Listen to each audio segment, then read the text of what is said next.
अष्टादश अध्याय मोक्ष संन्यास योग का अगला भाग।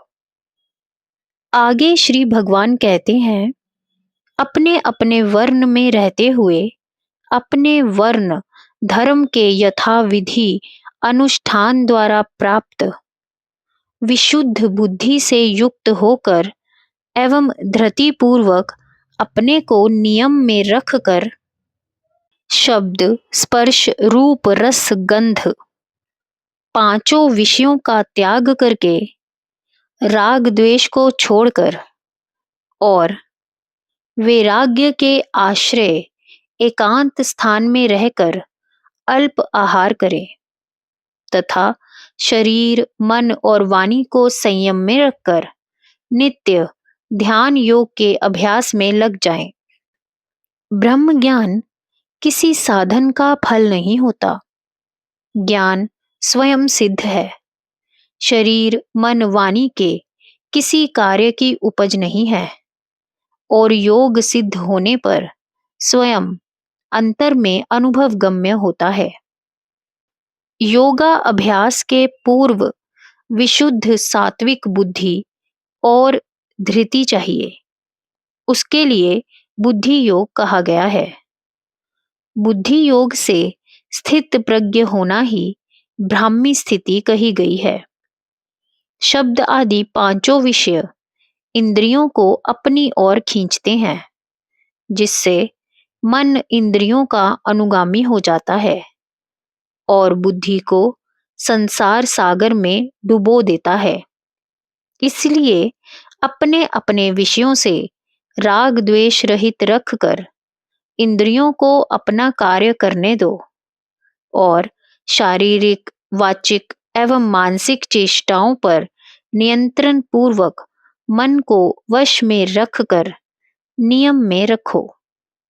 स्वास्थ्य की रक्षा के लिए अल्प आहार आवश्यक है।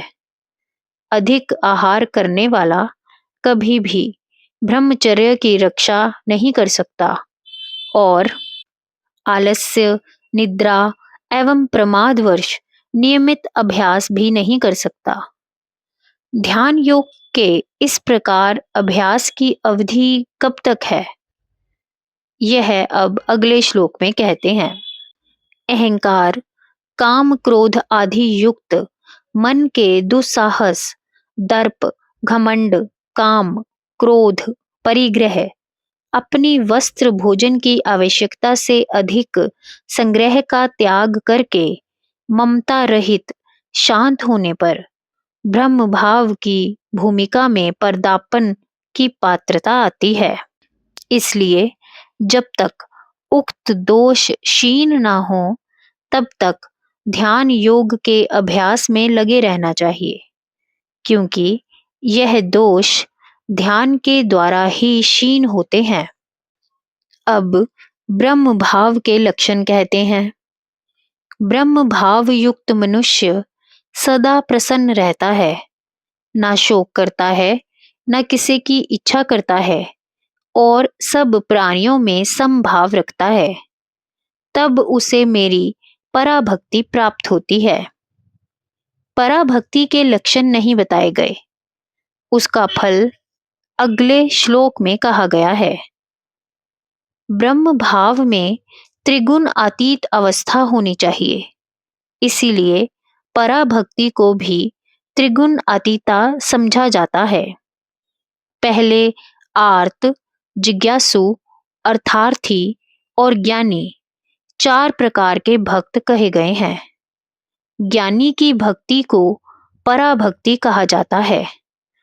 उसके लक्षण महात्मा सुंदरदास जी ने अपने ग्रंथ में सुंदर विलास इस शब्दों में गाए हैं।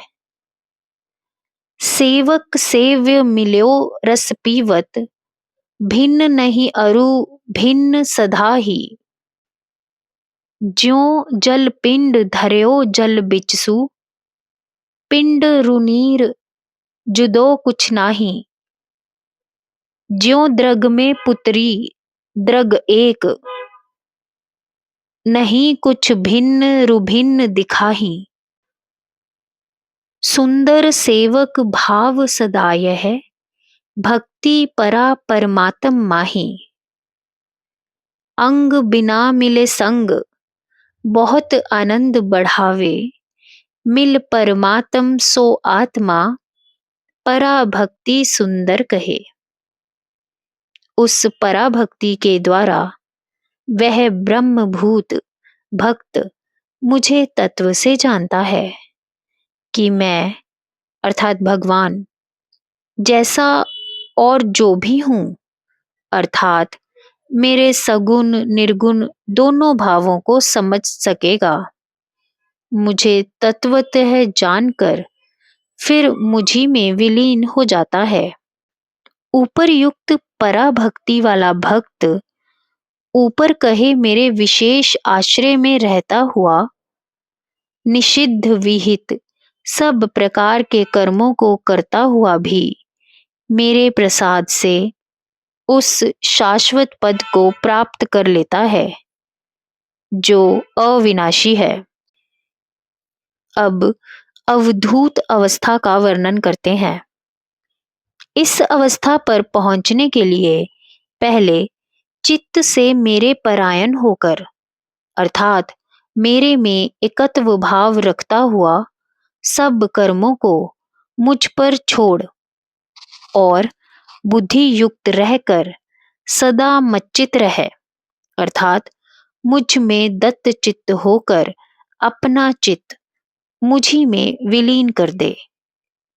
मच्चित होकर मेरे प्रसाद से सब आपत्तियों से तर जाएगा और यदि अहंकारवश मेरा कहना नहीं सुनेगा तो नष्ट हो जाएगा। अहंकारवश तू जो कहता है कि मैं नहीं लड़ूंगा, यह भी तेरा मिथ्या व्यवसाय है। तेरा क्षत्रिय स्वभाव तुझे विविश करके युद्ध में प्रवृत्त कर देगा। अर्थात जब तक युद्ध नहीं छिड़ता है तब तक तू ऐसा कहता है। जब शत्रु की ओर से शस्त्र अस्त्र छूटने लगेंगे तब तुझसे चुप नहीं रहा जाएगा और लड़ना ही पड़ेगा। क्योंकि हे कौन्तेय, तू अपने शौर्य आदि स्वाभाविक कर्मों से बंधा हुआ है। यदि मोह के कारण युद्ध ना करने की इच्छा करेगा तो भी विविश होकर युद्ध करना पड़ेगा। मनुष्य नहीं जानता कि जगत पर ईश्वर का शासन है। श्री भगवान बताते हैं, हे अर्जुन, ईश्वर सब प्राणियों के हृदय देश में स्थित रहकर अपनी माया से सबको ऐसे भरमा रहा है जैसे यंत्र पर बिठाकर घुमाया जाता है। हे भारत, पूर्ण भाव से उसी की शरण में जा। उसके प्रसाद से परम शांति और शाश्वत स्थान प्राप्त करेगा। यह मैंने तुझसे गुह्या से भी अधिक गुह्य ज्ञान कह दिया है। इस पर अच्छी तरह सोच विचार करके जैसी इच्छा हो वैसा कर। अर्थात मानो भगवान के कहने का अभिप्राय है कि मैं तो दूसरे देह से उपदेश करता हूं, अतः तुम मेरी बात को माने या ना माने यह तो तेरे अहंकार पर आश्रित है, परंतु सबका शासक ईश्वर तो हृदय में बैठा हुआ है। तुलसीदास जी के शब्दों में, उमा दारु योषित की नाई, सभी नचावत राम गोसाई। तब तू अहंकार करके युद्ध से कैसे बच सकता है? संहार तो भगवान की इच्छा के अधीन चलता है। तू तो निमित्त मात्र है। अहंकार चित्त का धर्म और शरणागति का विरोधी है। जब चित्त ही भगवान को दे दिया तो अहंकार कहाँ रहेगा। जय गुरुदेव।